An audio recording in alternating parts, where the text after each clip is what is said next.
അസ്സലാമു അലൈക്കും വറഹ്മത്തുള്ളാഹി. നോർത്ത് ഇന്ത്യൻ മുസ്ലിം ഡൈനാസ്റ്റികളുടെ ചരിത്രത്തിലെ ഏറ്റവും സുപ്രധാനമായ നിമിഷമാണ് 1857-58 കാലഘട്ടങ്ങളിലെ മ്യൂട്ടിനിയുമായി ബന്ധപ്പെട്ട ചരിത്ര സംഭവങ്ങൾ. ഈ സംഭവത്തോടു കൂടി മുസ്ലിം ചരിത്രത്തിൻ്റെ അധികാരത്തെ നിർണയിക്കുന്ന എല്ലാ ശക്തികളും ഇല്ലാതാവുന്നുണ്ട്. അതിനുശേഷം പല ചെറിയ ഇൻഡിപെൻഡൻ്റായ ചില സൽത്തനത്തുകളും നവാബുമാരും നിസാബുമാരും പിൽക്കാലത്തൊക്കെയും ചെറുതാട്ടട്ടെ ഉണ്ടായിരുന്നെങ്കിൽ പോലും ബ്രിട്ടീഷ് സാമ്രാജ്യത്വത്തിൻ്റെ പരിപൂർണമായ അധികാരത്തിലേക്ക് ഇന്ത്യൻ സബ് കോണ്ടിനെൻ്റ് എത്തുന്ന ഒരു നിമിഷവും കൂടിയായിരുന്നു 1857. നമ്മൾ മനസ്സിലാക്കേണ്ടത് 1870-കൾക്കൊക്കെ ശേഷമാണ് കേരളമടക്കമുള്ള ഭാഗങ്ങൾ, പ്രത്യേകിച്ച് ട്രവാങ്കൂർ അടക്കമുള്ള ഭാഗങ്ങളൊക്കെയും കൈവരുന്നത്. അതിന് മുമ്പേ തന്നെ മദ്രാസ് റെസിഡൻസിയൊക്കെയും മദ്രാസ് റെജിമെൻറ്റ്, അതുപോലെ തന്നെ മദ്രാസ് കേന്ദ്രീകരിച്ചിട്ടുള്ള ഭരണരീതികളൊക്കെയും ഇവിടെ തുടങ്ങിയിരുന്നു. നമ്മുടെ 1800-കളുടെ പകുതികൾക്ക് ശേഷം ഇവിടെ മദ്രാസ് കേന്ദ്രീകരിച്ചും തുടങ്ങിയതായി നമുക്ക് ചരിത്രത്തിൽ കാണാം. പക്ഷെ എന്നാൽ പോലും ഒരു ഇന്ത്യൻ മുസ്ലിം ചരിത്രത്തിലെ സുപ്രധാനമായ നിമിഷമാണ് മുഗൾ ഡൈനാസ്റ്റിയുടെ പതനം. നിരവധി കാരണങ്ങൾ നമുക്കതിൽ പറയാൻ പറ്റും.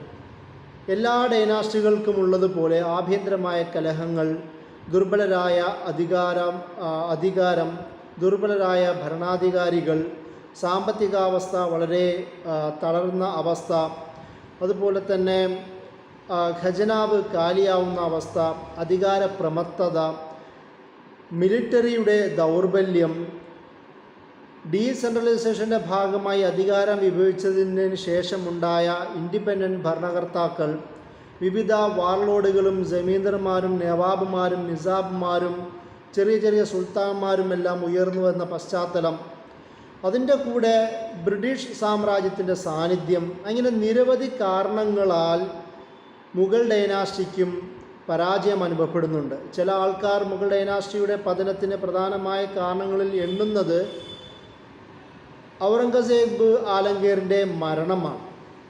ഔറംഗസേബ് ആലംഗീർ അദ്ദേഹം മരിക്കുന്നതിന് മുമ്പ് 1707 അദ്ദേഹം മരിക്കുന്നത്.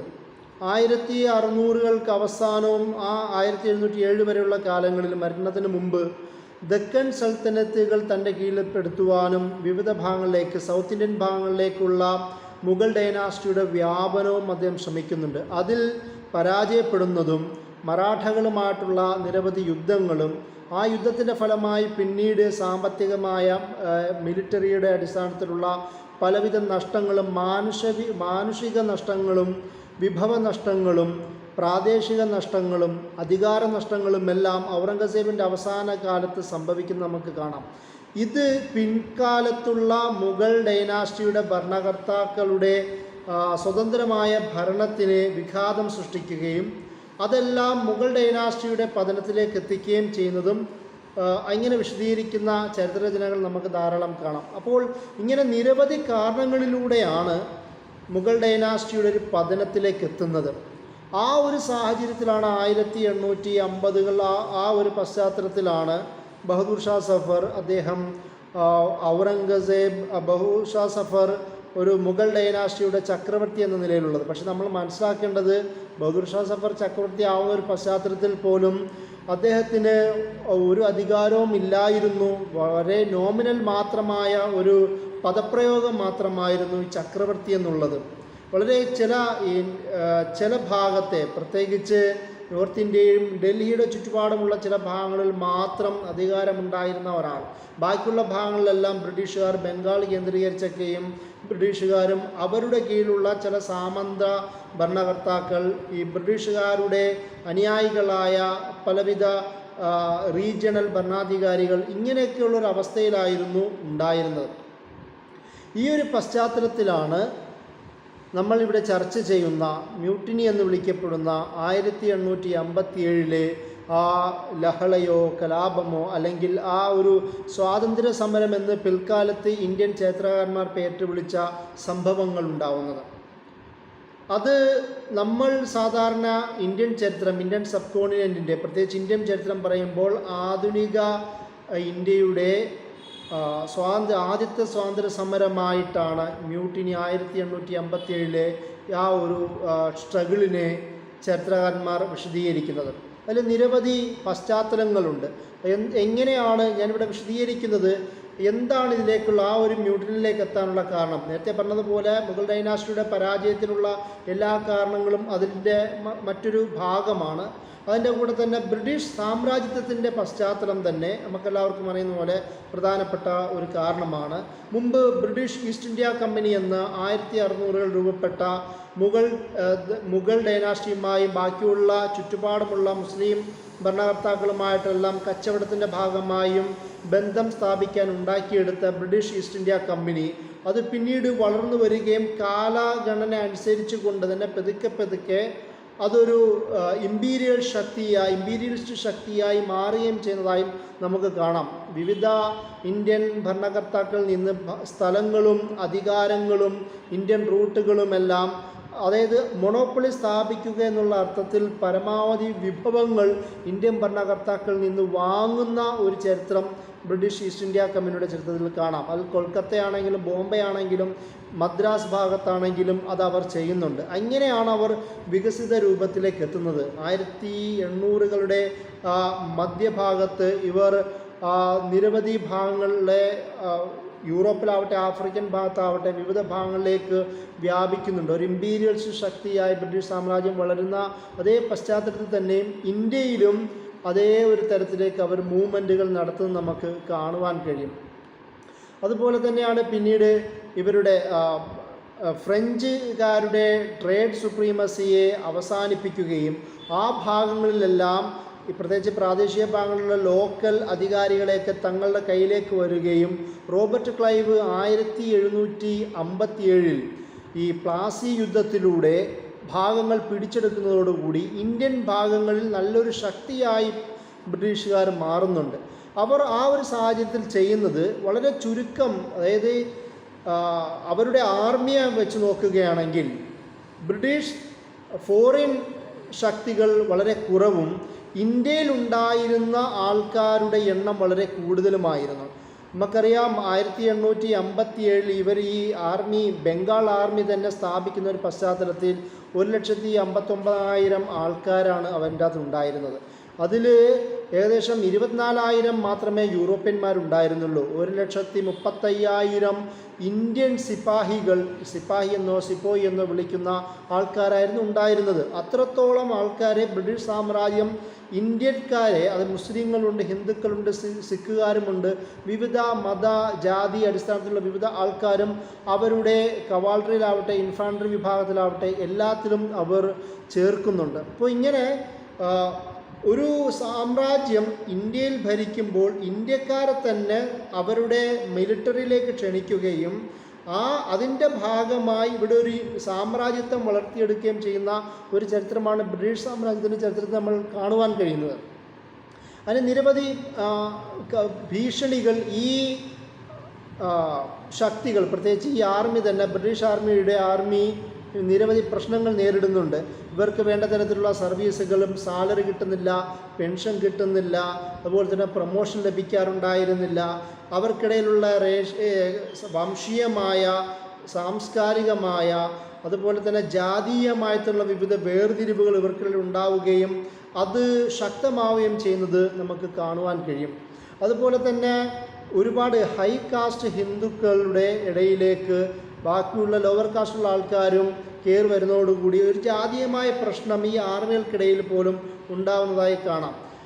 ആ ഇടയിലാണ് ആദ്യമായി തന്നെ നിരവധി ഭാഗങ്ങളിൽ ഈ ബ്രിട്ടീഷ് സാമ്രാജ്യത്തിൻ്റെ ഏകാധിപത്യത്തിനെതിരെ ഭരണകർത്താക്കൾ, റീജിയണലായ ശക്തികളെല്ലാവരും സമരം ചെയ്യുന്ന ഒരു പശ്ചാത്തലത്തിലാണ് ആദ്യമായി തന്നെ ഒരു സിപ്പോയി നേതൃത്വത്തിലുണ്ടായിരുന്ന മംഗൾ പാണ്ഡെ 1857 ബറാക്പൂർ ഭാഗത്ത് കേന്ദ്രീകരിച്ചുകൊണ്ട് തന്നെ ഒരു അറ്റാക്കിന് തയ്യാറെടുക്കുന്നത്.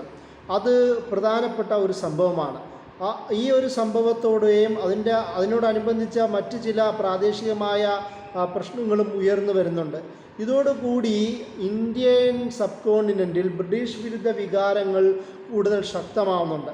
ഇതിന് ഒരു ഇമ്മീഡിയറ്റ് കോസ് എന്ന നിലയിൽ ചരിത്ര പണ്ഡിതന്മാർ പറയുന്ന ഒരു പോയിൻ്റുണ്ട്. അത് ഹിന്ദു മുസ്ലിം റെജിമെൻറ്റുകൾക്കിടയിൽ അവർ ആയുധം നിറയ്ക്കുമ്പോൾ, നിറത്തോക്ക് നിറയ്ക്കുമ്പോൾ കടിച്ചുകൊണ്ട് അതിൻ്റെ തുകൽ മാറ്റുന്ന ഒരു രീതി ഉണ്ടായിരുന്നു, കവർ മാറ്റുന്ന രീതി. അത് പുതുതായി കൊണ്ടുവന്ന ടെക്നോളജിയാണ് ആ സമയത്ത്. പക്ഷേ ആ ഭാഗത്ത് പന്നിയുടെയും അതുപോലെ തന്നെ ഹിന്ദുക്കൾക്ക് ഇഷ്ടമല്ലാതിരുന്ന പശുവിൻ്റെയും ആ മാംസമോ അല്ലെങ്കിൽ അതിൽ നിന്നെടുത്ത ഉറവകൾ ചേർന്നുകൊണ്ടിട്ടുള്ള ഒരു കവറായിരുന്നു. ഇത് മുസ്ലിങ്ങൾക്കും ഹിന്ദുക്കൾക്കും വലിയൊരു മതപരമായ വിഷയത്തിൽ അവരുടെ വികാരത്തെ വ്രണപ്പെടുത്തുന്ന തരത്തിലേക്ക് എത്തുകയും അതുവരെ ഉണ്ടായിരുന്ന പലവിധ പ്രശ്നങ്ങൾ, ബ്രിട്ടീഷ് സാമ്രാജ്യത്തോടുണ്ടായിരുന്ന പലവിധ വിഷയങ്ങൾക്ക് ഇതൊരു വലിയ കാരണമാവുകയും അതൊരു വലിയൊരു മൂവ്മെൻറ്റിലേക്ക് നയിക്കുകയും ചെയ്തു എന്നുള്ളതാണ് ചരിത്ര പണ്ഡിതന്മാർ ഈ മ്യൂട്ടിനിയുടെ പ്രധാന കാരണങ്ങളിൽ ഒന്നായി അത് എണ്ണുന്നത്. അതുപോലെ തന്നെ ഇത് വിവിധ ഭാഗങ്ങളിലേക്ക് അത് പടരുന്നുണ്ട്, പ്രത്യേകിച്ച് ബംഗാൾ ഭാഗത്തേക്ക്, അതുപോലെ തന്നെ ഡൽഹിയുടെ ഭാഗത്തേക്കും, നോർത്ത് ഇന്ത്യയിലെ UP, ബീഹാർ അടക്കമുള്ള വിവിധ ഭാഗങ്ങളിലേക്കും ഇത് പടരുന്നത് നമുക്ക് കാണാം. അതിൽ പ്രധാനമായും ഡൽഹി ആണ് ഇവരുടെ അധികാരത്തിൻ്റെ കയ്യിലുണ്ടായിരുന്നത്. ബംഗാൾ ഭാഗത്തും ഇത് വളരെ ശക്തമാവുന്നത് കാണാം. അതേസമയം തന്നെ ബ്രിട്ടീഷുകാർ ഇവർക്കെതിരെ പെട്ടെന്ന് ഒരു സജ്ജീകരണം നടത്തുവാൻ അങ്ങോട്ട് കഴിയുന്നുണ്ടായിരുന്നില്ല. കാരണം ബംഗാൾ കേന്ദ്രീകരിച്ചിട്ടുള്ള ആർമിയാണല്ലോ അവരുടെ പ്രധാനമായിട്ടുണ്ടായിരുന്നത്. അതിങ്ങോട്ട് കൊണ്ടുവരുന്നതിന് മുമ്പ് തന്നെ ഇവിടെ നോർത്ത് ഇന്ത്യൻ ഭാഗത്തും ഡൽഹി ഭാഗത്തുമെല്ലാം മ്യൂട്ടിനി നടത്തിയ ആൾക്കാർ, ഈ പ്രക്ഷോഭക്കാർ അത് ശക്തമാവുകയും വിവിധ ഭാഗങ്ങൾ പിടിച്ചെടുക്കുകയും ബ്രിട്ടീഷുകാർക്കെതിരെ ശക്തമായ അറ്റാക്ക് നടത്തുന്നതും ഈ ഒരു പശ്ചാത്തലത്തിലാണ്. അങ്ങനെയാണ് ആ ഒരു ഇടവേളയിൽ ബ്രിട്ടീഷുകാർ ബംഗാളി ആൾക്കാരെ ഇങ്ങോട്ട് വിളിച്ചു കൊണ്ടുവരികയും അതിൽ സിഖുകാരുണ്ടായിരുന്നു, പഞ്ചാബി മുസ്ലിങ്ങൾ ഉണ്ടായിരുന്നു, ഖൂർഖ എന്ന് വിളിക്കപ്പെടുന്ന പ്രത്യേകം വിഭാഗവും ഉണ്ടായിരുന്നു. ഇവരെയൊക്കെ ഉപയോഗിച്ചുകൊണ്ടാണ് പിന്നീടുണ്ടായിരുന്ന മ്യൂട്ടിനിയെ ബ്രിട്ടീഷുകാർ ഇല്ലാതാക്കുന്നത്. അത് മറ്റൊരു ചില കാരണങ്ങൾ, മ്യൂട്ടിനി ഇല്ലാതാവുന്നതിന് എന്തുകൊണ്ടാണ് ഇന്ത്യയിലുണ്ടായിരുന്ന വിവിധ പ്രാദേശിക ഭരണകർത്താക്കൾ മ്യൂട്ടിനി അതിനോടൊപ്പം പ്രക്ഷോഭകർക്കൊപ്പം ചേർന്നത് എന്നതിന് ചില പണ്ഡിതന്മാർ അവിടെ ഉണ്ടായിരുന്ന ഭരണക്രമത്തിൽ ബ്രിട്ടീഷുകാരുടെ ഇൻ്റർഫിയറൻസ് ആയിരുന്നു പ്രധാന കാരണമെന്നായിരുന്നു പറയപ്പെടുന്നത്. കാരണം ഒരു അധികാരി ഉണ്ടെങ്കിൽ അവർക്ക് ഒരു പുരുഷൻ ഉത്തരാധികാരി ഉണ്ടായില്ല എങ്കിൽ, ഒരു യുവരാജാവ് എന്ന നിലയിലേക്ക് ഉണ്ടായില്ല എങ്കിൽ ആ കൊട്ടാരവും അവരുടെ മുഴുവൻ സ്വത്തും കമ്പനിയിലേക്ക്, ഈസ്റ്റ് ഇന്ത്യ കമ്പനിയിലേക്ക് വളരെ നിർബന്ധിതവും ചേർക്കുന്ന ഒരു നിലപാടുണ്ടായിരുന്നു. അപ്പം ഇതിൻ്റെ ഭാഗമായി ആ റോയൽ ഫാമിലികളടക്കം, അവിടെ ഉണ്ടായിരുന്ന ഇന്ത്യൻ സബ് കോണ്ടിൽ ഉണ്ടായിരുന്ന വിവിധ റോയൽ ഫാമിലികളടക്കം ബ്രിട്ടീഷ് സാമ്രാജ്യത്തിനെതിരാവാനും പ്രധാന കാരണങ്ങളിലൊന്ന് ഈ ഒരു അധികാരത്തെക്കുറിച്ചിട്ടുള്ള ഒരു വിഷയമായിരുന്നു എന്ന് നമുക്ക് ചരിത്രത്തിൽ കാണാം. അതുപോലെ തന്നെ വേറെയും നിരവധി പുതിയ സിപ്പോയികൾ ബ്രിട്ടീഷ് സാമ്രാജ്യത്തിന് തന്നെ കീഴിലുണ്ടായിരുന്ന അധികാരവർഗം, മിലിറ്ററി, അവർക്ക് തന്നെ ലഭിച്ച ആയുധം ഉപയോഗിച്ചുകൊണ്ട് ബ്രിട്ടീഷ് സാമ്രാജ്യത്തിനെതിരെ പോരാടുന്ന ചരിത്രമാണ് പിന്നീട് നമുക്ക് കാണുന്നത്. പക്ഷെ അതേസമയം തന്നെ ബ്രിട്ടീഷ് സാമ്രാജ്യത്തോട് ചേർന്ന് നിന്ന നിരവധി ഭരണകർത്താക്കളും ഉണ്ടായിരുന്നു. ഞാൻ നേരത്തെ പറഞ്ഞതുപോലെ എല്ലാ നവാബുമാരോ അല്ലെങ്കിൽ ഹിന്ദു ഭരണാധികാരികളോ എല്ലാം ബ്രിട്ടീഷ് സാമ്രാജ്യത്തിന് എതിരെ നിന്നിരുന്നില്ല. അതിൽ പലരും ബ്രിട്ടീഷ് സാമ്രാജ്യത്തിനോടൊപ്പം ചേർന്ന് നിന്ന ചരിത്രവും നമുക്കിതിൻ്റെ കൂടെ തന്നെ കാണാം. അപ്പം ഈ ഒരു പശ്ചാത്തലത്തിലാണ് മ്യൂട്ടിനി 1857-58 കാലഘട്ടത്തിലെ മ്യൂട്ടിനിയുടെ പ്രധാന ഒരു പശ്ചാത്തലം. ബ്രിട്ടീഷ് സാമ്രാജ്യം ഹിന്ദു മുസ്ലിങ്ങൾക്കിടയിൽ ഡിവിഷൻ ഉണ്ടാക്കാൻ ശ്രമിക്കുന്നുണ്ട്. ഡിവൈഡ് ആൻഡ് റൂൾ എന്ന് പറയുന്നത് ബ്രിട്ടീഷ് സാമ്രാജ്യത്തിൻ്റെ പ്രധാന പോളിസിയാണെന്ന് നമുക്കറിയാം. അത് തന്നെ ഹിന്ദു മുസ്ലിങ്ങളെയും പണ്ട് മുതലേ തന്നെ തമ്മിലടിപ്പിച്ചുകൊണ്ട് അവരെ ഇല്ലാതാക്കുന്ന ഒരു ചരിത്രം നമുക്ക് കാണാം. ദ ലാസ്റ്റ് മുഗൾ എന്ന വില്യം ഡാരംബിളിൻ്റെ രചനയിൽ 1857 ഈ ആദ്യത്തെ ഇൻഡിപെൻഡൻസ് വാറുമായി ബന്ധപ്പെട്ട പശ്ചാത്തലങ്ങളും അതിനോടനുബന്ധിച്ചുണ്ടായ പ്രശ്നങ്ങളുമെല്ലാം വളരെ വിശദമായി തന്നെ അദ്ദേഹം വിശദീകരിക്കുന്നുണ്ട്. മജുംദാറിൻ്റെ രചനകളിലും നിരവധി ഇന്ത്യൻ സ്വാതന്ത്ര്യ സമരത്തെക്കുറിച്ച് പറയുന്ന ഏകദേശം എല്ലാ രചനകളിലുമെല്ലാം പ്രദീപ് ചന്ദ്ര അടക്കമുള്ള നിരവധി ആൾക്കാരുടെ രചനകളിലും ഈ ഒരു വിശദീകരണം കൂടുതൽ കാണാം. ഇതിൻ്റെ പ്രധാന കേന്ദ്രങ്ങൾ മീറത്തടക്കമുള്ള UP-യിലെ അലഹബാദ് അടക്കമുള്ള പ്രദേശങ്ങൾ, പ്രത്യേകിച്ച് മുസ്ലിം ലൊക്കാലിറ്റിയിൽ നിന്ന് ശക്തമായ പ്രതിഷേധമാണ് ഈ ഒരു കാലത്തുണ്ടാവുന്നത്. ഇതിന് മുസ്ലിങ്ങൾ എങ്ങനെയാണ് കണ്ടത് എന്നുള്ളൊരു ചർച്ചയിലേക്കാണ് നമ്മൾ പോകുന്നത്. നമുക്കറിയാം, കാൺപൂർ ആവട്ടെ, ഡൽഹി ആവട്ടെ, ലക്നൗ, ഝാൻസി, ഗോളിയോർ അടക്കമുള്ള ഭാഗങ്ങളിലെല്ലാം വിവിധ അധികാരികളുള്ളവരാണ്. ഝാൻസി റാണീനെ പോലുള്ള അധികാരികളുണ്ട്. അതുപോലെ തന്നെ വിവിധ ഔദ് അടക്കമുള്ള അങ്ങനെ വിവിധ മുസ്ലിം നവാബുമാരും ഹിന്ദു ഭരണാധികാരികളും ധാരാളം ഉണ്ടായിരുന്ന ഭാഗമാണ് നോർത്ത് ഇന്ത്യയിലെ വിവിധ പ്രാദേശിക ഭരണ മേഖലകളെല്ലാം. അതുകൊണ്ട് തന്നെ വ്യത്യസ്ത കാരണങ്ങളാണ് ഇവരൊക്കെയും സമരത്തിന് പങ്കെടുക്കുന്നത്. നമുക്ക് അതേ ഒരു പശ്ചാത്തലത്തിലാണല്ലോ പിന്നീട് ഇവിടെ പഴശ്ശിരാജയുടെ ചരിത്രം പോലും. പഴശ്ശിരാജ പോലും ബ്രിട്ടീഷിന് ആദ്യമായി അനുകൂലിച്ച ഒരു ഭരണാധികാരിയായിരുന്നു. തൻ്റെ താല്പര്യങ്ങൾക്ക് വിരുദ്ധമായി, തനിക്ക് കിട്ടുന്ന ചുങ്കവും മറ്റു കാര്യങ്ങൾക്ക് വിരുദ്ധമായി ബ്രിട്ടീഷ് സാമ്രാജ്യം ഇടപെടുന്നു എന്ന് കണ്ടപ്പോൾ മാത്രമാണ് പഴശ്ശിരാജ പോലും ബ്രിട്ടീഷ് വിരുദ്ധനായി മാറുന്നത്. നമുക്കറിയാം, ടിപ്പു സുൽത്താൻ അടക്കമുള്ള ആൾക്കാർ ഒരു വൈദേശിക ശക്തിയെ ഇന്ത്യയിൽ നിൽക്കുവാൻ സമ്മതിക്കില്ല എന്ന് പറഞ്ഞുകൊണ്ട് ഒരു ദേശീയ വികാരം, ഇന്ത്യൻ സബ് കോണ്ടിനെൻ്റ് എന്ന് പറയുന്ന ഒരു വികാരം, അതിനെ ആൾക്കത്തിച്ച ഒരാളാണ്. പക്ഷെ അതിനേക്കാളപ്പുറം പഴശ്ശിരാജനെ പോലുള്ള ആൾക്കാർ അവർ തങ്ങളുടെ താല്പര്യങ്ങൾക്ക് വിരുദ്ധമായി ബ്രിട്ടീഷ് സാമ്രാജ്യം മാറിയ പശ്ചാത്തലത്തിലാണ് തെക്കൻ ഭാഗങ്ങളിൽ ഇങ്ങനെയുള്ള പഴശ്ശിരാജനെ പോലുള്ള ഭരണകർത്താക്കൾ അധികാരികൾക്കെതിരാവുന്നത്. അതേ രീതികൾ നമുക്ക് നോർത്ത് ഇന്ത്യയിലും കാണുവാൻ കഴിയും. പ്രത്യേകിച്ച് കാൺപൂർ, ഡൽഹി, ലക്നൗ, ഝാൻസി, ഗോളിയർ അടക്ക ഭാഗങ്ങളിലൊക്കെ ഇതേ ടെൻഡൻസികൾ കാണാം. ഈ ഒരു പശ്ചാത്തലത്തിൽ മുസ്ലിങ്ങളായ അധികാരമുള്ള സാമൂഹികമായി സ്വാധീനമുണ്ടായിരുന്ന നേതാക്കന്മാർ ഏത് തരത്തിലാണ് ഇവരോട് പെരുമാറിയത് എന്നുള്ളതാണ് നമ്മൾ പ്രധാനമായും ചർച്ച ചെയ്യുന്നത്. അതിൽ 3-4 പേരുടെ കോൺട്രിബ്യൂഷനെ പ്രത്യേകം പരാമർശിച്ചുകൊണ്ടാണ് നമ്മൾ ഈ ഒരു ക്ലാസ് നടത്തുന്നത്. അതിൽ പ്രധാനമായും ഖാൻ ബഹാദൂർ റോഹിൽഖണ്ഡ് ഭാഗത്തെ ഉത്തർപ്രദേശിലെ 1823-1862 വരെ ഭരിച്ച ഖാൻ ബഹാദൂർ എന്ന് പറയുന്ന റോഹില്യ ഭാഗത്തെ ഉത്തർപ്രദേശിലെ റോഹിൽഖണ്ഡിൻ്റെ ഒരു ഭരണാധികാരിയായിരുന്നു അദ്ദേഹത്തിൻ്റെ ഒരു കോൺട്രിബ്യൂഷൻ എന്തായിരുന്നു? ബാക്കിയുള്ള ഭരണകർത്താക്കളെക്കാളും അപ്പുറം ഈ ഖാൻ ബഹാദൂർ ബ്രിട്ടീഷ് സാമ്രാജ്യത്തിൻ്റെ കീഴിൽ തന്നെ ഒരു ഉന്നത പദവി തന്നെ ഓഫർ ചെയ്ത ആളായിരുന്നു. പക്ഷെ അദ്ദേഹം അത് നിരസിക്കുകയാണ് ചെയ്തത്. അദ്ദേഹം 1857 ഈ ഒരു പശ്ചാത്തലത്തിൽ തന്നെ ഉത്തർപ്രദേശിലെ ലോഹിഖണ്ഡിൽ അദ്ദേഹത്തിൻ്റെ തന്നെ ക്യാപിറ്റലായി പ്രഖ്യാപിക്കുകയും അവിടെ ജനങ്ങളെ ഇന്ത്യക്കാരായ ആൾക്കാർ എന്ന തരത്തിൽ തന്നെ ചരിത്രപ്രസിദ്ധമായ ഒരു പരാമർശം തന്നെ നടത്തുകയും അതിൽ ഹിന്ദു മുസ്ലിം ജനതയെ ഒന്നിച്ച് ചേർത്തുകൊണ്ട് ഒരുപോലെ നമ്മൾ പ്രവർത്തിക്കേണ്ടതാണെന്നും ബ്രിട്ടീഷ് സാമ്രാജ്യത്തിനെതിരെ ഒരുപോലെ പോരാടേണ്ടതാണെന്നും അദ്ദേഹത്തിൻ്റെ ഒരു പ്രസംഗം നമുക്ക് ചരിത്ര രചനകളിൽ കാണുവാൻ കഴിയും.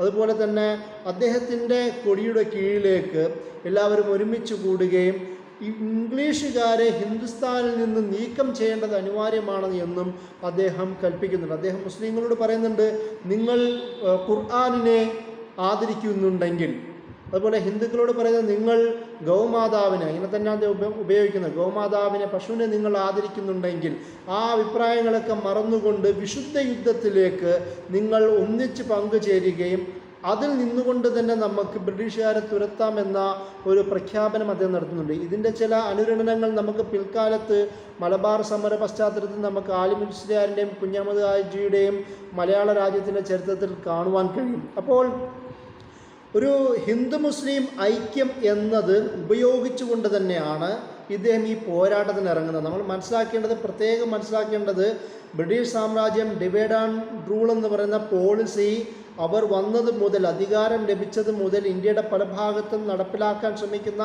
അതേ പശ്ചാത്തലത്തിലാണ് ഖാൻ ബഹാദൂർ ഹിന്ദു മുസ്ലിം ഐക്യം ബ്രിട്ടീഷ് സാമ്രാജ്യത്തിനെതിരെ പോരാടുന്നതിൻ്റെ പ്രധാന ടൂളായി ഉപയോഗിക്കുന്നതെന്ന് നമ്മൾ മനസ്സിലാക്കണം. അദ്ദേഹത്തിൻ്റെ പ്രധാനപ്പെട്ട പ്രൈം മിനിസ്റ്ററിൻ്റെ പേര് ശോഭാറാം എന്നായിരുന്നു. അതുപോലെ തന്നെ ഭക്ത് ഖാൻ എന്നത് അദ്ദേഹത്തിൻ്റെ പ്രധാന കമാൻഡർ ഇൻ ചീഫ് ആയിരുന്നു. ഈ ഭക്ത് ഖാനെക്കുറിച്ച് തന്നെ പ്രത്യേകമായ ചരിത്ര പഠനങ്ങളുണ്ട്.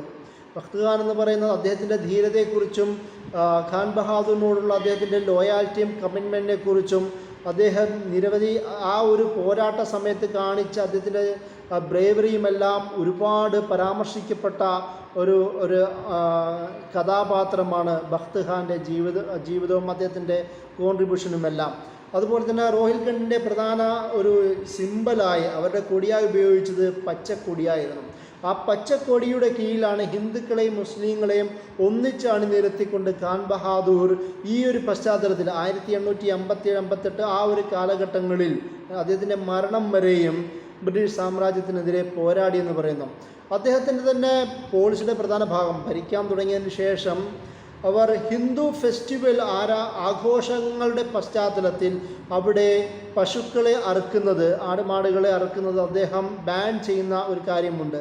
കാരണം ഈ മുസ്ലിങ്ങൾ ഇന്ന് നമ്മൾ കാണുന്ന സംഘപരിവാറിൻ്റെ പ്രധാനപ്പെട്ട ഒരു ആരോപണമാണല്ലോ മുസ്ലിങ്ങൾ പശുക്കളെ അറുത്തുകൊണ്ട് പശുക്കളെ തിന്നുന്നവരാണെന്ന് പറയുന്ന ഒരു ആരോപണം ശക്തമാക്കുകയും അത് സാധാരണ ഹിന്ദു ജനസമൂഹങ്ങൾക്കിടയിൽ മുസ്ലിങ്ങൾക്കെതിരെയുള്ള ഒരു വൈരാഗ്യം അനുഭവപ്പെടുത്താൻ ഉപയോഗിക്കുന്ന ഒരു ടൂളായി മാറുന്നുണ്ട്. ഇത് അന്ന് ബ്രിട്ടീഷുകാരും ഉപയോഗിച്ചിരുന്നതായിട്ടാണ് നമുക്ക് ചരിത്രത്തിൽ കാണുവാൻ കഴിയുന്നത്. അപ്പോൾ അത് മനഃപൂർവ്വം അറിഞ്ഞുകൊണ്ട് തന്നെയാണ് ഖാൻ ബഹാദൂർ അദ്ദേഹത്തിൻ്റെ കാലഘട്ടത്തിൽ ഈ പ്രത്യേകം തീരുമാനമെടുക്കുന്നതായും നമുക്ക് കാണാം.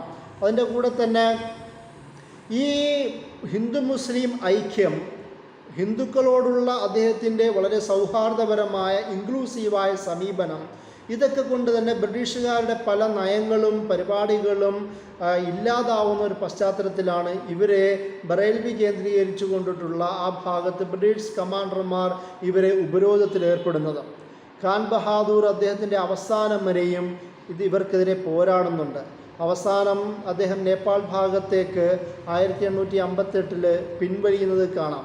അവിടെ വെച്ചിട്ട് യഥാർത്ഥത്തിൽ നേപ്പാളിൻ്റെ അന്നത്തെ ഭരണകർത്താവായിരുന്ന നേപ്പാൾ രാജാവ് ഈ ഖാൻ ബഹാദൂറിനെയും ബാക്കിയുള്ള ആൾക്കാരെയും ബ്രിട്ടീഷ് സൈന്യത്തിൻ്റെ കയ്യിൽ തിരിച്ചേൽപ്പിക്കുന്നതാണ് നമുക്ക് ചരിത്രത്തിൽ കാണുവാൻ കഴിയുന്നത്. വളരെ ദാരുണപരമായി തന്നെ ഇദ്ദേഹത്തെയും അദ്ദേഹത്തിൻ്റെ അനുയായികളായിരുന്ന 243 പേരെയും അവർ വധിക്കുന്ന ഒരു സംഭവമാണ്, ഒരു മരത്തിൽ ബനിയാൻ ട്രീയിൽ തൂക്കിക്കൊല്ലുന്ന ഒരു സംഭവമാണ് നടക്കുന്നത്. അപ്പോൾ ഈ ഒരു സംഭവങ്ങളുടെയൊക്കെ വിശദീകരണം നമുക്ക് എസ് കെ മൽഹോത്രയുടെ some aspects about nature of revolt of 1857 in Rohilkhand എന്ന് പറയുന്ന ഇതിൽ നമുക്ക് വിശദീകരിക്കുന്ന കാണാൻ കഴിയും. ഖാൻ ബഹാദൂറിൻ്റെ ചരിത്രം ഇന്ത്യൻ ഇൻഡിപെൻഡൻസ് വാർ എന്ന് പറയുന്ന വിഷയം ചർച്ച ചെയ്യുന്ന എല്ലാ രചനകളിലും ഖാൻ ബഹാദൂറിൻ്റെ ചരിത്രവും അദ്ദേഹത്തിൻ്റെ ധീരതയും പോരാട്ടങ്ങളും കൂടുതൽ ഉൾക്കൊള്ളിച്ചിട്ടുണ്ട്. അതിൽ മറ്റൊരു പ്രധാനപ്പെട്ട ഒരു ചരിത്ര പുരുഷനാണ് മൗലവി ലിയാഖത്ത് അലി. മൗലവി ലിയാഖത്ത് അലി ഝാൻസി റാണിയുമായി തന്നെ റാണി ലക്ഷ്മിയുമായി തന്നെ വളരെ കുടുംബ ബന്ധമുണ്ടായിരുന്ന ഒരാളാണ്. അവരുടെ കുടുംബവുമായും നല്ല സൗഹൃദം സൂക്ഷിച്ച ആളായിരുന്നത് കൊണ്ട് തന്നെ ചോട്ടി ബഹൻ എന്നൊക്കെ രീതിയിൽ ഝാൻസി റാണിയെ വിളിച്ചതായും ചരിത്രത്തിൽ തന്നെ ഉണ്ട്. ഝാൻസി റാണിയുടെ തന്നെ പ്രധാന ഒരു സഹായിയായും ഇദ്ദേഹം മാറുന്നതായും ഇദ്ദേഹത്തിനുണ്ടായിരുന്ന പല ആയുധക്കോപ്പുകളും ഝാൻസി റാണിക്ക് നൽകുന്നതായിട്ട് പോലും നമുക്ക് ചരിത്രത്തിൽ കാണുവാൻ കഴിയും. പല ഭാഗത്ത് സന്ധി, ബിൽഗ്രാം, പാലി അടക്കമുള്ള പല ഭാഗങ്ങളിലുമെല്ലാം അവിടുന്നെല്ലാം ഈ മൗലവി ലിയാഖത്ത് അലി അദ്ദേഹത്തിൻ്റെ പാണ്ഡിത്യം ഉപയോഗിച്ചുകൊണ്ടും അദ്ദേഹത്തിൻ്റെ കരിഷ്മ ഉപയോഗിച്ചുകൊണ്ട് തന്നെ ഈ ഭാഗങ്ങളിൽ നിന്നെല്ലാം അനുയായികളെ സ്വരൂപിക്കുകയും അവിടെ ഉണ്ടായിരുന്ന വിവിധ ജമീന്ദാർമാരും വിവിധ റീജിയണലായി പ്രാദേശികമായ സ്വാധീനമുണ്ടായിരുന്ന പലരും മൗലവി ലിയാഖത്ത് അലിയെ സഹായിക്കുകയും അവരുടെ ഒരു നേതൃനിലയിലേക്ക് എത്തുകയും ചെയ്യുന്നുണ്ട്. മീറത്ത് ഭാഗത്ത് ഈ സിബോയി ലഹള ശക്തമാവുന്ന പശ്ചാത്തലത്തിലാണ് മൗലവിയും അദ്ദേഹത്തിൻ്റെ അനുയായികളും ചേർന്നുകൊണ്ട് അലഹബാദ് കേന്ദ്രീകരിച്ചുകൊണ്ട് ശക്തമായ പ്രതിരോധ പ്രവർത്തനത്തിന്, ആക്രമണത്തിന്, ബ്രിട്ടീഷ് വിരുദ്ധ ആക്രമണത്തിന് ഒരുക്കം തുടങ്ങുന്നത് തന്നെ. അങ്ങനെ നീണ്ട ഒരു കാലയളവ് അദ്ദേഹം ബനാറസും അതുപോലെ തന്നെ ഈ ഭാഗങ്ങളിലും പ്രതിരോധ പ്രവർത്തനങ്ങൾ നടത്തുകയും അവസാനം അദ്ദേഹത്തിൻ്റെ പ്രതിരോധ പ്രവർത്തന ഫലമായി ബ്രിട്ടീഷുകാർക്ക് ശക്തമായ ആഘാതം ഏൽക്കുന്നതായും തന്നെ നമുക്ക് ചരിത്രത്തിൽ കാണുവാൻ കഴിയും. പലപ്പോഴും ഡൽഹിയിലെത്തുകയും ബഹദൂർ ഷാ സഫറുമായി തന്നെ മീറ്റ് ചെയ്യുകയും അദ്ദേഹത്തിൻ്റെ അനുവാദം അദ്ദേഹത്തിൻ്റെ ഈ പോരാട്ടങ്ങൾ നേടുന്നതായി പോലും ചരിത്രത്തിൽ ചില ഭാഗങ്ങളിൽ നമുക്ക് കാണുവാൻ കഴിയും. അങ്ങനെ അവസാനം അദ്ദേഹവും വധിക്കപ്പെടുന്നതാണ് നമുക്ക് ചരിത്രത്തിൽ കാണുവാൻ കഴിയുന്നത്. എന്താണെങ്കിൽ തന്നെയും മൗലവി ലിയാഖത്ത് അലിയുടെ ചരിത്രം, ഒരു മുസ്ലിം പണ്ഡിതൻ, മുമ്പും അബ്ദുൽ അസീസ് ദഹ്ലവിനെ പോലുള്ള ഷാ വലിദ ദഹ്ലവിയുടെ മകൻ അബ്ദുൽ അസീസ് ദഹ്ലവി ബ്രിട്ടീഷ് വിരുദ്ധ ഫത്വകൾ പുറപ്പെടുവിക്കുന്നുണ്ട്.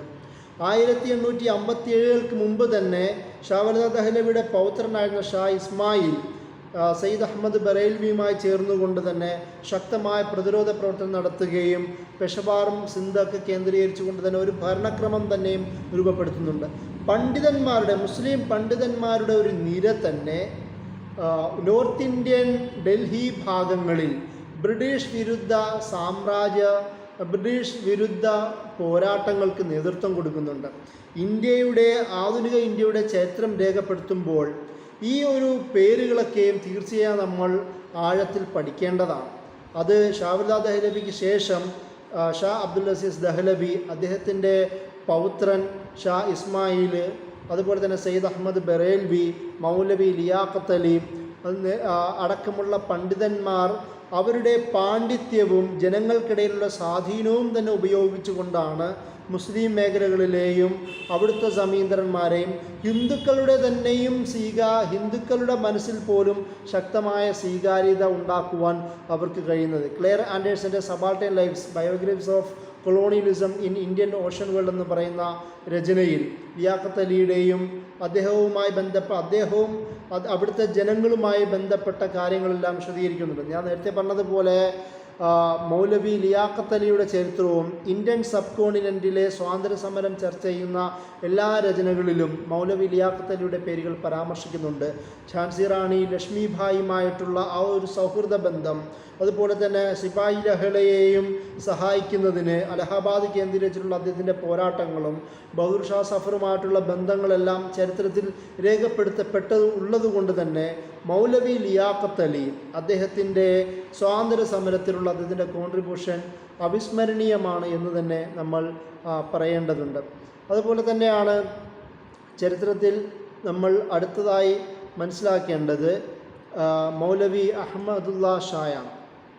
മൗലവി അഹമ്മദുല്ലാ ഷാ ഇതുപോലെ തന്നെ മൗലവി ലിയാഖത്ത് അലിയെ പോലെ തന്നെ വളരെ പ്രബലനായ ശക്തനായ ഇന്ത്യൻ സ്വാതന്ത്ര്യ സമര ചരിത്രത്തിലെ ഒരു നേതാവാണ്. ഫൈസാബാദിലെ മൗലവി എന്ന് തന്നെയായിരുന്നു അദ്ദേഹത്തെ വിളിച്ചിരുന്നത്. അന്നുണ്ടായിരുന്ന എല്ലാ പ്രക്ഷോഭങ്ങളുടെയും ഒരു വൻ മരമായി, ഒരു ലൈറ്റ് ഹൗസായി, ഒരു ടോർച്ചായി ജനങ്ങൾ അദ്ദേഹത്തെ പരിഗണിച്ചിരുന്നു. അദ്ദേഹത്തിൻ്റെ ഫൈസാബാദ് അടക്കമുള്ള ഭാഗങ്ങളിലെയും അവിടെയുള്ള എല്ലാം അദ്ദേഹത്തിൻ്റെ കീഴിലേക്ക് കൊണ്ടുവരികയും ആ ഭാഗങ്ങളിൽ അവിടുത്തെ പള്ളികളിൽ ഉപയോഗിച്ചുകൊണ്ട് തന്നെ ജനങ്ങളെ ഒരുമിച്ച് കൂട്ടുകയും, അതായത് പള്ളികൾ പ്രത്യേകിച്ച് ഫൈസാബാദിലെ പള്ളി അദ്ദേഹത്തിൻ്റെ അദ്ദേഹത്തിൻ്റെ കൂടിയാലോചനയുടെ കേന്ദ്രമായി ഉപയോഗിക്കുകയും അവിടുന്ന് പ്രാദേശികമായ ആൾക്കാരെ തൻ്റെ നേതൃത്വത്തിലേക്ക് ഒരുമിച്ച് കൊണ്ടുവരുവാനും ഇദ്ദേഹത്തിന് കഴിയുന്നുണ്ട്. ആ ഒരു കാലഘട്ടത്തിലാണ് അദ്ദേഹത്തിൻ്റെ അതേ ശക്തി ഉപയോഗിച്ചുകൊണ്ട് തന്നെ ബ്രിട്ടീഷ് സാമ്രാജ്യത്തിൻ്റെ അധികാരത്തിൽ നിന്ന് ഒരു വർഷമെങ്കിലും ഫൈസാബാദിനെ മോചിപ്പിക്കുവാനും അദ്ദേഹത്തിന് കഴിയുന്നുണ്ട്. ഇദ്ദേഹത്തിൻ്റെ മരണം നേരത്തെ പറഞ്ഞതുപോലെ ഇന്ത്യയിലെ ഒട്ടുമിക്ക സ്വാതന്ത്ര്യസമര സേനാനികളുടെയും മരണം പലപ്പോഴും ബ്രിട്ടീഷിന് അടിയറവ് വെച്ച ഭരണകർത്താക്കളുടെ കയ്യാലാണ്, അവരുടെ ചതികളിലൂടെയാണ്, അല്ലെങ്കിൽ ബ്രിട്ടീഷ് ഏജൻറ്റുകളുടെ തന്നെ സഹായത്തോടുകൂടിയാണ് പലതും സംഭവിച്ചിട്ടുള്ളത്. ചരിത്രത്തിൽ ഏറ്റവും കൂടുതൽ രേഖപ്പെടുത്തപ്പെട്ട ഒരു സംഭവമാണ് മൗലവി അഹമ്മദുല്ലാ ഷായുടെ. അദ്ദേഹവും പ്രധാനപ്പെട്ട പണ്ഡിതനായിരുന്നു എന്ന് നമുക്കറിയാം. അദ്ദേഹത്തിൻ്റെ പ്രധാനപ്പെട്ട സ്വഭാവം, അദ്ദേഹത്തിൻ്റെ തന്നെ ഗംഗാ ജമുന കൾച്ചർ എന്ന് പറയുന്ന ഇന്ത്യയിലെ സെക്യുലറിസം ചർച്ച ചെയ്യുമ്പോൾ പ്രധാനപ്പെട്ട ഒരു പദമാണ് ഗംഗാ ജമുന കൾച്ചർ, സംസ്കാരം. അതായത് ഹിന്ദു മുസ്ലിം സംസ്കാരത്തെ ഒന്നിച്ച് നിലനിർത്തുന്ന, അതിൽ നിന്നുകൊണ്ട് തന്നെ ഹിന്ദു മുസ്ലിം ഐക്യം ഉറപ്പെടുത്തുന്ന മൗലവി ലിയാഖത്ത് അലീനെ പോലെ തന്നെ മുമ്പ് പരാമർശിച്ച ബഹുമാനായ പണ്ഡിതനെ പോലെ തന്നെയും ഇദ്ദേഹവും മൗലവി അഹമ്മദുള്ള ഷായും എല്ലാവരെയും ഹിന്ദു മുസ്ലിം ഐക്യം ഉറപ്പ് വരുത്തിക്കൊണ്ട് അതിനെ ബ്രിട്ടീഷ് വിരുദ്ധ സമരത്തിൻ്റെ ഭാഗമായി ഉപയോഗിക്കുന്നത് നമുക്ക് കാണാൻ കഴിയും. ആ ഒരു സമയത്ത് പ്രധാനപ്പെട്ട ഹിന്ദു നേതാക്കന്മാരിലുള്ളതാണ് നാനാ സാഹിബ്, കാൺപൂർ കേന്ദ്രീകരിച്ച് ഭരിച്ചുകൊണ്ടിരുന്ന നാനാ സാഹിബ്, അതുപോലെ തന്നെ അറാ ഭാഗത്തുണ്ടായിരുന്ന കുൻവാർ സിംഗ്. ഇവരുടെയൊക്കെയും സഹായത്തോടു കൂടിയും അല്ലെങ്കിൽ അവരെയും സപ്പോർട്ട് ചെയ്തുകൊണ്ടിട്ടുള്ള ഒരു പോരാട്ടമാണ് അഹമ്മദുള്ള ഷാ നടത്തുന്നത്. അദ്ദേഹത്തിൻ്റെ കീഴിലുണ്ടായിരുന്ന റെജിമെൻറ്റ്, ആ റെജിമെൻറ്റിലെ നേതൃനിരയിലുണ്ടായിരുന്ന സുബേദാർ ഗമതി സിംഗും സുബേദാർ ഉമ്രോ സിംഗും അടക്കമുള്ള ആൾക്കാരാണ്. ഇത് ചിൻഹാട്ട് കേന്ദ്രീകരിച്ചിട്ടുള്ള യുദ്ധങ്ങൾ ഈ കമാൻഡർമാരാണ് നേതൃത്വം കൊടുത്തത്. അതായത് ഒരു മുസ്ലിം നേതാവ്, ഒരു മുസ്ലിം പണ്ഡിതൻ, അദ്ദേഹം രൂപീകരിച്ച റെജിമെൻറ്റിൽ ഹിന്ദുക്കളായ ആൾക്കാരുടെ നേതൃത്വം തന്നെ ഉപയോഗിച്ചുകൊണ്ട് ബ്രിട്ടീഷ് വിരുദ്ധ സമരത്തിന് മുന്നിട്ടിറങ്ങുന്നു എന്നുള്ളതാണ് ഇവർ ചരിത്രത്തിലെ പ്രധാനപ്പെട്ട സംഭവം. ഈ ഒരു പോരാട്ടത്തിൻ്റെ ഇടയിലാണ് ഞാൻ നേരത്തെ പറഞ്ഞതുപോലെ ചതികളുടെ ചരിത്രം സംഭവിക്കുന്നത്. രാം ശങ്കർ ത്രിപാഠി എന്നറിയപ്പെടുന്ന ഒരു ഹിസ്റ്റോറിയനുണ്ട്. അദ്ദേഹം ഈ ഒരു സംഭവത്തെ വിശദീകരിക്കുന്നത് കാണാൻ കഴിയും. രാജാ ജഗന്നാഥ് സിംഗ് പവയാൻ ഭാഗത്തെ, അതായത് ഷാജഹാൻപൂർ, ഉത്തർപ്രദേശിലെ ഷാജഹാൻപൂർ ഭാഗത്തെ ഒരു ഡിസ്ട്രിക്റ്റാണ്. അവിടെ ഉണ്ടായിരുന്ന ഒരു ജമീന്ദാറാണ് ഒരു രാജാ ജഗന്നാഥ് സിംഗ്. അദ്ദേഹം പ്രോ ബ്രിട്ടീഷ് ആയിരുന്ന, ബ്രിട്ടീഷുകാർക്ക് വേണ്ടി ജീവിച്ച ഒരാളാണ്. ഈ മനുഷ്യനെ അതറിയാതെ അദ്ദേഹത്തെയും കൂടി ബ്രിട്ടീഷ് വിരുദ്ധ സമരങ്ങൾക്ക് ക്ഷണിക്കാൻ പോവുകയാണ്. മുൻകൂട്ടി തന്നെ അനുവാദം ചോദിച്ചുകൊണ്ടാണ് 1858 മൗലവി അഹമ്മദുള്ള ഷാ അവിടെ എത്തുന്നത്. പക്ഷേ അവിടെ എത്തുന്നതോടുകൂടി തന്നെ അദ്ദേഹത്തെ വെടിവെച്ച് കൊല്ലുന്ന ഒരു ചരിത്രമാണ്. ആലോചിച്ച് നോക്കുക, ബ്രിട്ടീഷ് വിരുദ്ധ സമരത്തിന് തൻ്റെ കൂടെയുള്ള വിവിധ ആൾക്കാരെയും കൂട്ടുന്നതിനിടയിൽ മറ്റൊരു ഡിസ്ട്രിക്റ്റിലെ ഒരു ജമീന്ദാറിനെ കൂടെ കൂട്ടാൻ പോകുമ്പോൾ ബ്രിട്ടീഷിൽ നിന്ന് സമ്മാനം വാങ്ങുക എന്നുള്ള ഉദ്ദേശത്തോടു കൂടി ഏകദേശം 50,000 രൂപ സമ്മാനമാണ് മൗലവി അഹമ്മദുള്ള ഷായെ വധിച്ചതിന് ഭരണകർത്താവ് ബ്രിട്ടീഷ് സാമ്രാജ്യം അയാൾക്ക് നൽകുന്നത്. ഇത് ആലോചിച്ച് നോക്കുക. ഈ ഒരു തരത്തിലുള്ള ചതി നമുക്ക് ഒരുപാട് സംഭവങ്ങളിൽ, ഇന്ത്യൻ സ്വാതന്ത്ര്യ സമരത്തിൻ്റെ സംഭവങ്ങളിൽ കാണുവാൻ കഴിയും. അതുപോലെ തന്നെ ഇദ്ദേഹത്തിൻ്റെ ഈ ഹിസ്റ്റോറിയൻ റോഷൻ തക്കി അദ്ദേഹത്തിൻ്റെ രചനകളിൽ പറയുന്ന ഒരു കാര്യമുണ്ട്. അദ്ദേഹം എഴുതുന്നുണ്ട്, ഇദ്ദേഹം തന്നെ ഒരുപാട് ഈ പാംലെറ്റുകൾ എഴുതിക്കൊണ്ട്, മൗലവി അഹമ്മദുള്ള ഷാ നിരവധി പാംലെറ്റുകൾ, ലഘുലേഖകൾ എഴുതിക്കൊണ്ട് ജിഹാദിന് പ്രോത്സാഹിപ്പിക്കുന്നതായും കാണാം. അതുപോലെ തന്നെ ഈ ഇടക്കാലത്ത് വെച്ച് ബ്രിട്ടീഷ് സാമ്രാജ്യം ഇദ്ദേഹത്തെ അറസ്റ്റ് ചെയ്യുന്നുണ്ട്. ഏകദേശം 3 മാസത്തോളം പിടിച്ചു വെക്കുകയും അദ്ദേഹത്തെ ശിക്ഷിക്കുന്നതിന് മുമ്പ് തന്നെ ബ്രിട്ടീഷ് സാമ്രാജ്യത്തിൻ്റെ കയ്യിൽ നിന്ന് രക്ഷപ്പെടുകയും പിന്നീട് ബ്രിട്ടീഷ് സാമ്രാജ്യത്തിനെതിരെ ശക്തമായ വെല്ലുവിളി ഇദ്ദേഹം ഉയർത്തുന്നതായും നമുക്ക് കാണുവാൻ കഴിയും. ഇപ്പോൾ ഞാൻ പറഞ്ഞു വന്നത്, ഈ മനുഷ്യൻ മൗലവി അഹമ്മദുള്ള ഷാ അദ്ദേഹം ഏതൊക്കെ പോരാട്ടങ്ങളിൽ പങ്കെടുത്തിട്ടുണ്ടോ ആ പോരാട്ടങ്ങളിലെല്ലാം ബ്രിട്ടീഷ് സാമ്രാജ്യത്തിന് ശക്തമായ ഷോക്കും ആഘാതവും ഒരുപാട് പരാജയവും നൽകുവാൻ കഴിഞ്ഞ പണ്ഡിതനും കൂടിയിട്ടാണ്. ഈ ഒരു ഘട്ടത്തിലാണ് അദ്ദേഹം ജഗന്നാഥ് സിംഗിനോട് സഹായം ചോദിക്കാൻ പോകുന്നതും അദ്ദേഹത്തിൻ്റെ ചതിയിലൂടെ ബ്രിട്ടീഷ് സാമ്രാജ്യത്തിനെ സഹായിക്കാൻ വേണ്ടി 50,000 രൂപ സമ്മാനം ഉദ്ദേശിച്ചുകൊണ്ട് മൗലവി അഹമ്മദുള്ള ഷായെ വധിക്കുകയും ചെയ്യുന്നത്. ഇദ്ദേഹം മൗലവി അഹമ്മദുള്ള ഷായുടെ ചരിത്രത്തെക്കുറിച്ചിട്ട് ഹിസ്റ്ററി ഓഫ് ഇന്ത്യൻ മ്യൂട്ടിനി എന്ന രചന GB മാലിസിൻ്റെ രചനയാണ്. ആ രചനയിൽ ഈ ഒരു സംഭവങ്ങൾ മുഴുവനും, അതായത് കുൻവാർ സിംഗിൻ്റെയും നാനാ സാഹിബിൻ്റെയും മൗലവി അഹമ്മദുള്ള ഷായുടെയും ആ സമയത്ത് ബ്രിട്ടീഷ് വിരുദ്ധ നേതൃത്വം നൽകിയ വിവിധ പ്രാദേശിക ഭരണകർത്താക്കളുടെയും ചരിത്രം വിശദീകരിക്കുന്ന രചനയാണ് GB മാലിസിൻ്റെ ഹിസ്റ്ററി ഓഫ് ഇന്ത്യൻ മ്യൂട്ടിനി 1857-1858 എന്ന് പറയുന്ന രചന. ഇതിൽ വളരെ വിശദമായി തന്നെ ശിപായി ലഹളയെക്കുറിച്ച് അദ്ദേഹം വിശദീകരിക്കുന്നത് കാണാം. അടുത്തതായി ഇന്ത്യൻ സബ് കോണ്ടിനെൻറ്റിൽ ബ്രിട്ടീഷ് വിരുദ്ധ സമരത്തിന് നേതൃത്വം കൊടുത്ത ഒരു രാജ്ഞി ബീഗം ഹസ്രത് മഹൽ നവാബ് വാജിദ് അലി ഷായെ വിവാഹം കഴിക്കുന്നതോടുകൂടി അവധിൻ്റെ ഒരു പ്രധാന അധികാര മേഖലകളിലേക്ക് അവരെത്തുന്നുണ്ട്. പിന്നീട് അദ്ദേഹത്തെ നവാബിനെ കൽക്കത്തയിലേക്ക് നാട് കടത്തുന്നതോടുകൂടി ഈ അധികാരം മുഴുവൻ ഹസ്രത്ത് മഹലിൻ്റെ കയ്യിൽ വരുന്നു. അപ്പോൾ ബ്രിജീസ് ഖാദിർ എന്ന് പറയുന്നത് ചെറിയ കുട്ടിയായിരുന്നു. ബ്രിജീസ് ഖാദിർ ഹസ്രത്ത് മഹലിൻ്റെ ചെറിയ മകനായതുകൊണ്ട് തന്നെ ആ മകൻ്റെ പേരിൽ രാജ്ഞിയായി അധികാരത്തിലേറുന്ന ബീഗം ഹസ്രത്ത് മഹൽ പിന്നീട് സംഭവിക്കുന്നത് ബ്രിട്ടീഷ് വിരുദ്ധ സമരത്തിൻ്റെ 1850 ആ ഒരു കാലഘട്ടത്തിൽ സിപ്പോയി ലഹള ഉണ്ടാവുന്ന ഒരു പശ്ചാത്തലത്തിൽ തന്നെ നാനാ സാഹിബിൻ്റെയും നേരത്തെ പരാമർശിച്ച മൗലവി അഹ്മുല്ല ഷാഹിൻ്റെയും അടക്കമുള്ള ആൾക്കാരുടെ പ്രധാന സഹായിയായും പലപ്പോഴും പല സൈന്യത്തിൻ്റെ നേതൃത്വം വഹിക്കുകയും ബ്രിട്ടീഷ് സാമ്രാജ്യത്തിന് ശക്തമായ ആഘാതമേൽപ്പിക്കുകയും ചെയ്യുന്ന ഒരാളായി ബീഗം ഹസ്രത്ത് മഹൽ മാറുന്നുണ്ട്. ബീഗം ഹസ്രത്ത് മഹൽ അവർ നിരവധി കത്തുകൾ എഴുതുമായിരുന്നു. ഈ മൂവ്മെൻറ്റ് ഈ ഒരു ബ്രിട്ടീഷ് വിരുദ്ധ മൂവ്മെൻറ്റിനെ ഏതൊക്കെ തരത്തിലുള്ള സ്ട്രാറ്റജികൾ രൂപിക്കണമെന്ന് പറഞ്ഞുകൊണ്ട് വിശദീകരിച്ചുകൊണ്ട് അനുയായികൾക്കും സോൾജേഴ്സിനും കത്തുകൾ അയക്കുകയും ചെയ്യുന്നതായും നമുക്ക് ചരിത്രത്തിൽ കാണാൻ കഴിയും. അത്രത്തോളം വളരെ ഈ സൈനികമായും രാഷ്ട്രതന്ത്രജ്ഞരുടെ മേഖലകളിലും വിൽപ്പത്തി ഉണ്ടായിരുന്ന ഒരു രാജ്ഞി അല്ലെങ്കിൽ ഒരു ഭരണാധികാരി എന്നാണ് ബീഗം ഹസ്രത്ത് മഹലിനെ കുറിച്ച് ചരിത്രകാരന്മാർ വിശദീകരിക്കുന്നത്. പക്ഷേ പലപ്പോഴും യുദ്ധങ്ങൾ വളരെ ദുർബലമായ ഒരു സൈനിക ശക്തി ആയിരിക്കുമല്ലോ സ്വാഭാവികമായും ബ്രിട്ടീഷ് സാമ്രാജ്യത്തിനെതിരെ അവർക്കുണ്ടാവുക. അവസാനം യുദ്ധം പരാജയപ്പെടുകയും ഇവർ നേപ്പാളിലേക്ക് നാനാ സാഹിബിനോടൊപ്പം നേപ്പാളിലേക്ക് എത്തുകയും അവിടെ അഭയം തേടുകയും ചെയ്യുന്നതായിട്ടാണ് നമുക്ക് ചരിത്രത്തിൽ കാണുവാൻ കഴിയുന്നത്. ആദ്യ ഭാഗത്ത് നേപ്പാളി അതോറിറ്റി അവരെ വിസമ്മതിക്കുകയാണെങ്കിൽ പോലും പിന്നീട് അവർക്ക് അവിടെ താമസിക്കാൻ അധികാരം കൊടുക്കുന്നതായി G.W. ഫോറസ്റ്റ് അദ്ദേഹത്തിൻ്റെ A history of Indian mutiny 1857-58 എന്ന് പറയുന്ന രചനയിൽ ഈ ബീഗം ഹസ്രത്ത് മഹലിൻ്റെയും അത് നാനാ സാഹിബിൻ്റെയും നേരത്തെ പറഞ്ഞ മൗലവി അഹ്മുല്ല ഷായുടെയും ഇവരുടെയൊക്കെ ഇടപാടുകൾ ബ്രിട്ടീഷ് വിരുദ്ധ സമര പോരാട്ടങ്ങളൊക്കെ വിശദീകരിക്കുന്നത് നമുക്ക് ഇതിൽ കാണുവാൻ കഴിയും. അതിൻ്റെ കൂടെയാണ് ഇവർ ഈ ഒരു അവിടെ നിന്നുകൊണ്ട് തന്നെ നേപ്പാൾ നിന്നുകൊണ്ട് തന്നെ ബ്രിട്ടീഷ് വിരുദ്ധ സമരങ്ങൾക്ക് നേതൃത്വം കൊടുക്കാനും പലതരം ശ്രമങ്ങൾ നടത്തിയതായും നമുക്ക് ചരിത്രത്തിൽ കാണുവാൻ കഴിയും. അവസാനം ഇന്ത്യയിലേക്ക് തിരിച്ചു വരാനുള്ളൊരു പശ്ചാത്തലത്തിൽ ഇവർ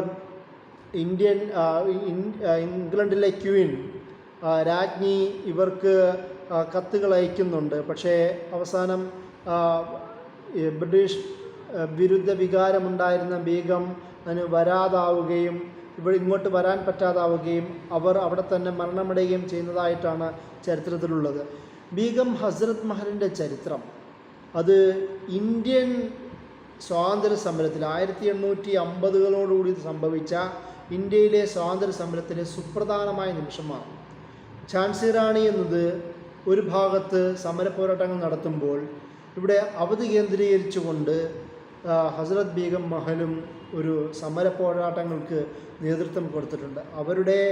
അവരുടെ സമരം നടത്തിയ പശ്ചാത്തലത്തിലെല്ലാം വളരെ ധീരമായ നിലപാടുകൾ നടത്തിയെന്നുള്ളത് അവരുടെ വളരെ ചിത്രീകരിച്ചുകൊണ്ട് ജീവിതം തന്നെ വളരെ വിശദമായി ചിത്രീകരിച്ചുകൊണ്ട് തന്നെ നിരവധി രചനകളുണ്ട്.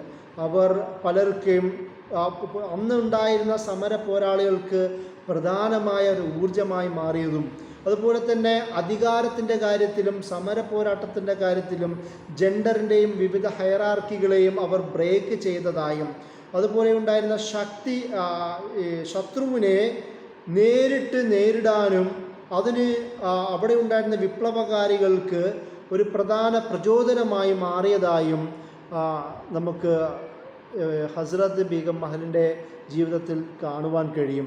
ഷറഫുദ്ദൗല, മഹാരാജ് ബാലകൃഷ്ണ, രാജാ ജയ്ലാൽ, അതുപോലെ തന്നെ മമ്മു ഖാൻ, റാണ ബെനി മെച്ചോ ബക്ഷ്, രാജാ ദിഗ്വിജ് സിംഗ്, മൗലവി അഹമ്മദുല്ല ഷാ, അതുപോലെ രാജാ മാൻ സിംഗ്, രാജാ ജയ്ലാൽ സിംഗ് അടക്കമുള്ള നിരവധി നേതാക്കന്മാർ, ഹിന്ദു മുസ്ലിം നേതാക്കന്മാർ, ബ്രിട്ടീഷ് വിരുദ്ധ സമരം നടത്തിയ നേതാക്കന്മാർക്കൊക്കെയും ഒരേപോലെ പ്രചോദനമായി മാറിയ ഒരു ഇന്ത്യൻ ഭരണാധികാരിയും കൂടിയിട്ടാണ് നമ്മൾ പരാമർശിക്കുന്ന ഹസ്രത്ത് ബീഗം മഹൽ. ഇവരുടെ ജീവിതത്തെ വിശദീകരിക്കുന്ന ബീഗമാൻ റാണി, ചാൻസലർ റാണിയെയും അതുപോലെ തന്നെ ഹസ്രത്ത് മഹലിനെയും വിശദീകരിക്കുന്ന രുദ്രാംശു മുഖർജിയുടെ രചനയുണ്ട്. ആ രചനയിൽ ഇവരുടെ ചരിത്രം കൂടുതലായി വിശദീകരിക്കുന്നത് കാണുവാൻ കഴിയും. അപ്പോൾ ഞാൻ പറഞ്ഞു വന്നത്, ഇന്ത്യയിലെ സ്വാതന്ത്ര്യസമര പോരാട്ടങ്ങളിൽ മുസ്ലിങ്ങൾക്കും അവരുടേതായ വ്യക്തമായ കോൺട്രിബ്യൂഷനുണ്ട്. ആ കോൺട്രിബ്യൂഷൻ എന്ന് പറയുന്നത് ഇന്ത്യൻ സ്വാതന്ത്ര്യസമരം അത് ബ്രിട്ടീഷ് വിരുദ്ധ വികാരത്തിൽ നിന്ന് ഉണ്ടായതാണ്. അതിൻ്റെ കൂടെ തന്നെ ഇന്ത്യയിലെ മുസ്ലിങ്ങൾ മാത്രം ഭരിക്കുക, മുസ്ലിങ്ങൾക്ക് വേണ്ടി ഭരണം നടത്തുക എന്നതായിരുന്നില്ല ഈ ബ്രിട്ടീഷ് വിരുദ്ധ വികാരം നയിച്ച ആൾക്കാരുടെ, നേതാക്കന്മാരുടെ ചിന്ത. ഇവിടെ ഉണ്ടായിരുന്ന ഹിന്ദു ജനസമൂഹത്തെയും ചേർത്ത് വെച്ചുകൊണ്ട് തന്നെയാണ് ഇവർ ഈ പോരാട്ടങ്ങൾക്ക് നേതൃത്വം കൊടുത്തത്. ഇതല്ലാതെ നിരവധി നേതാക്കന്മാരെ നമുക്ക് കാണാൻ കഴിയും. പല ഡയറക്റ്റായിട്ടോ പരോക്ഷമായിട്ടോ ബ്രിട്ടീഷ് വിരുദ്ധ സഹായങ്ങൾക്ക് നേതൃത്വം കൊടുത്ത മറ്റു ചില മുസ്ലിം ജമീന്ദാർമാരുടെ പേരുകളും നമുക്ക് ചരിത്രത്തിൽ കാണാം. ഈ പേരുകൾ ഞാൻ നേരത്തെ പരാമർശിച്ച ഇവരുടെ പേരുകളെല്ലാം അത് ഹസ്രത്ത് ബീഗം, ഹസ്രത്ത് മഹലാവട്ടെ, അതുപോലെ തന്നെ മൗലവി അഹമ്മദുള്ള ഷായ ആവട്ടെ, മൗലവി ലിയാഖത്ത് അലി, അതുപോലെ തന്നെ ഖാൻ ബഹാദൂർ, ഇവരെല്ലാം ഇന്ത്യൻ സബ് കോണ്ടിനെൻറ്റിലെ സ്വാതന്ത്ര്യസമര പോരാട്ടങ്ങളിൽ വളരെ വ്യക്തമായ നിർണായകമായ സ്വാധീനവും സ്ഥാനവും അലങ്കരിച്ച മഹാന്മാരായ നേതാക്കളാണ്. അവരുടെ ഓർമ്മകളിലൂടെ തന്നെയാണ് നമ്മൾ ഈ മ്യൂട്ടിനെക്കുറിച്ചും അതുപോലെ തന്നെ ഇന്ത്യൻ സ്വാതന്ത്ര്യ സമരത്തെക്കുറിച്ചുള്ള ചർച്ചകൾ ചെയ്യേണ്ടത്. എന്നാൽ മാത്രമാണ് ഇന്ത്യൻ സ്വാതന്ത്ര്യ സമരം എന്ന് പറയുന്നത് ഇന്ത്യൻ ജനത ഒരുപോലെ നേടിയെടുത്തതാണ് എന്നുള്ള ബോധം നമുക്കുണ്ടാവുകയുള്ളൂ എന്നതാണ് ഞാൻ പറഞ്ഞതിന് ചുരുക്കം. അസ്സലാമു അലൈക്കും വറഹ്മത്തുള്ളാഹി വബറകാതുഹു.